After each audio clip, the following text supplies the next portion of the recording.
একটা গ্রাম, সবুজ ধানের ক্ষেত, দূরে তালগাছের সারি, আর মাঝখানে একটা পুরনো মাটির দোতলা বাড়ি। সেই বাড়িতে থাকেন হাজরা পরিবার। এই বাড়ির বড় ছেলে হিরণ আর ছোট ছেলে রিপন, দুই ভাই একসাথে থাকে। হিরণের বউয়ের নাম শিউলি, শান্তশিষ্ট, দায়িত্ববান, সকলের প্রিয়। রিপনের নতুন বউ এসেছে মাত্র কদিন, নাম রোজিনা, শহর থেকে আসা, একটু অহংকারী স্বভাবের। প্রথম দিকে শিউলি নিজেই সব কাজ করত, কিন্তু রোজিনা এলে সে সাহায্যের হাত বাড়ায়। কি ব্যাপার ভাবি, এখনো তোমার রান্না শেষ হয়নি? এ কি, তুমি তো দেখছি মাত্র কাটাকুটি শুরু করেছ। আমার বাবার বাড়ির লোক তো এসে পড়বে এখনই, আর তুমি এই ধিমে তালে কাজ করছো। তুমি কি ইচ্ছে করে আমার মান সম্মান ডোবানোর জন্য এমন করছো, নাকি আমার বাবার বাড়ির লোকদের সামনে আমাকে ছোট দেখানোর এটাই তোমার নতুন ফন্দি? সত্যি তোমার মতো মানুষ আমি দেখিনি। এসব কি বলছিস রোজিনা? আমি তো সকাল থেকে কাজে করে যাচ্ছি, তুই আমার সাথে একটু কাজ কর, দেখবি তুই যাই মিলে রান্না করলে তাড়াতাড়ি রান্না শেষ হয়ে যাবে। তোমার কি মাথা খারাপ হয়ে গেছে ভাবি? আমি নতুন বউ হয়ে রান্নাঘরে ঢুকবো? আমার দ্বারা এসব হবে না, আমি কখনো রান্না করিনি। তাড়াতাড়ি রান্না শেষ করো, বাবার বাড়ির লোকদের সামনে আমাকে ছোট করা যাবে না বলে দিচ্ছি, নইলে কিন্তু আমি লঙ্কা কাণ্ড বাঁধিয়ে ফেলবো। হয়েছে তো কি, আর চিন্তা করিস না, ঠিকঠাক চেঁচামেচি করতে হবে না একদম। শাশুড়ি মায়ের শরীর ভালো নেই তো চিন্তা, ঘুম ভেঙে গেলে তার আবার কষ্ট হবে। তুই বরং তাড়াতাড়ি করে যা, রেডি হয়ে নে, দেখবি এই ফাঁকে আমি চটজলদি রান্নাটা শেষ করে ফেলছি। তোকে কারো সামনে ছোট হতে দেব না, বল। ধীরে ধীরে রোজিনা ভাবে শিউলি সবকিছুতেই দখল রাখতে চায়। সে ভাবে শাশুড়ি, দেবর সবাই শিউলিকে বেশি ভালোবাসে।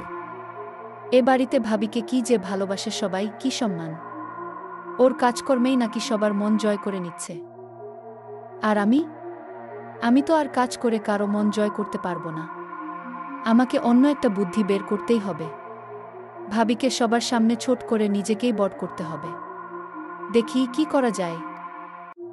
ভাবিকে তো কিছুতেই ছোট করতে পারছি না, উল্টো সে সবার চোখে আরো মহান হচ্ছে। এ বাড়ির সবাই যে ভীষণ ভোজনরসিক সেটা তো জানি। রান্না দিয়েই এবার সবার মন জয় করতে হবে। একটা দারুণ বুদ্ধি পেয়েছি, আজ ভাবির আগে আমি রান্না শেষ করব।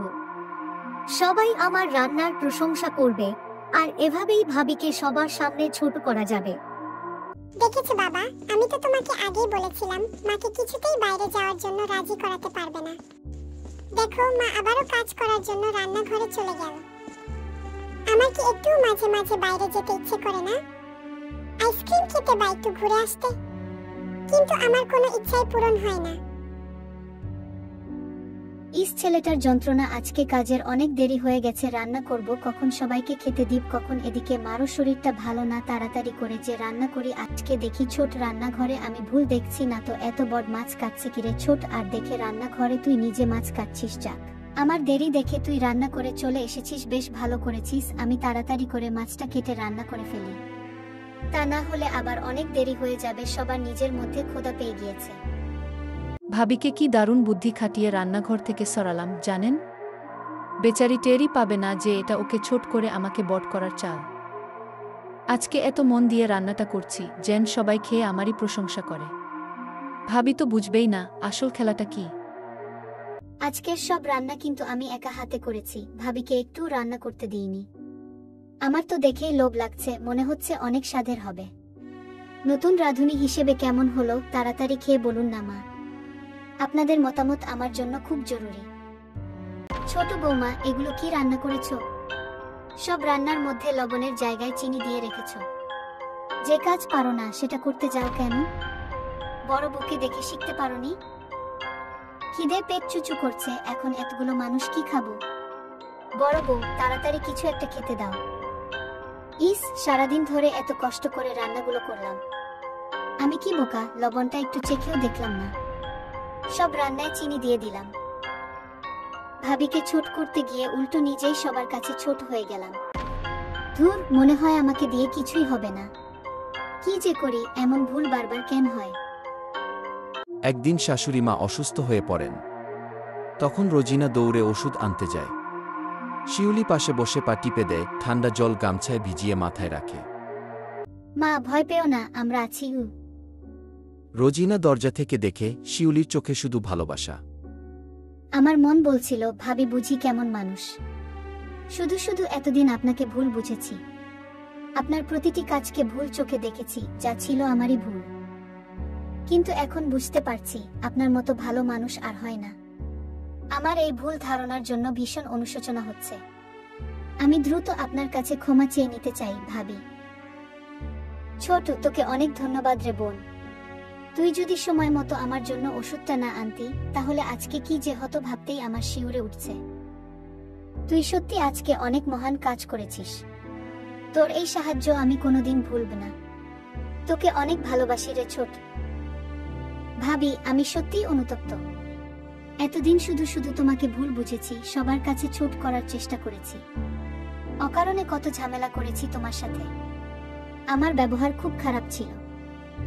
তুমি নিজের যোগ্যতায় সবার কাছে বড়, সেখানে আমি তোমাকে কিভাবে ছোট করব? দয়া করে আমাকে ক্ষমা করে দাও। তোমার ভালো গুণগুলো দিয়ে আমাকেও গুণান্বিত করো। এভাবে বলিস না ছোট, তোর ওসব কথা আমি মনেই রাখিনি। তুই যে নিজের ভুল বুঝতে পেরে নিজেকে শুধরাতে চাইছিস, এটাই তোর সবচেয়ে বড় গুণ। দেখিস, তোকে আমি এমন ভাবে তৈরি করব যে সবাই আমার থেকেও বেশি তোর প্রশংসা করবে। তুই তো আমার ছোট বোনের মতো। আমরা দুই বোন এই সংসারে মিলেমিশে থাকব। সকালের উঠোনে দুই বউ একসাথে আচার শুকোচ্ছে, হাসি মুখে গল্প করছে। বড়ছোট রাগ অভিমান সবকিছু ভুলে সম্পর্ক টেকে বোঝাপড়ায়, ভালোবাসায়। আর এই গল্পে বড় বউ আর ছোট বউ হয়ে উঠল একে অন্যের সবচেয়ে কাছের মানুষ। সাবস্ক্রাইব করুন এমন মজার গল্পের জন্য।